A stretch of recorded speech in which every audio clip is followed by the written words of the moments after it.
अखिल भारतीय गुजर महासभेचे राष्ट्रीय महामंत्री तसेच श्री नर्मदेश्वर महादेव मंदिराचे अध्यक्ष श्री जगदीशभाई पटेल यांच्या वाढदिवसानिमित्त धार्मिक व सामाजिक उपक्रमांचे आयोजन करण्यात आले।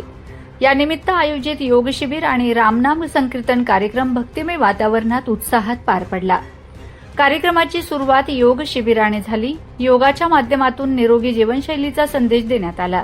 त्यानंतर रामनाम संकीर्तनाने परिसर भक्तिरसात न्हाऊन निघाला। उपस्थित रामभक्तांनी मोठ्या श्रद्धेने रामनामाचा जयघोष करत धार्मिक वातावरण निर्माण केले। या कार्यक्रमाला शहादा तळोदा विधानसभा मतदारसंघाचे आमदार राजेश पाडवी यांनी उपस्थित राहून श्री जगदीशभाई पटेल यांना वाढदिवसाच्या शुभेच्छा दिल्यात। तसेच सामाजिक, धार्मिक व संघटनात्मक कार्यात त्यांचे योगदान कौतुकास्पद असल्याचे त्यांनी सांगितले। यावेळी सुरत डिस्ट्रिक्ट बँकेचे संचालक दिलीपभाई पाटील, प्रखर भागवत वक्ते अविनाश जोशी महाराज, राष्ट्रीय कथाकार राकेशदादा अग्निहोत्री, सुरत जिल्हा सहकारी संघाचे उपाध्यक्ष श्री कैलाशभाई पटेल, पोलीस निरीक्षक आनंदभाई कोळी, निझर खरेदी विक्री संघाचे संचालक दीपकभाई पटेल यांच्यासह अनेक मान्यवरांची प्रमुख उपस्थिती लाभली।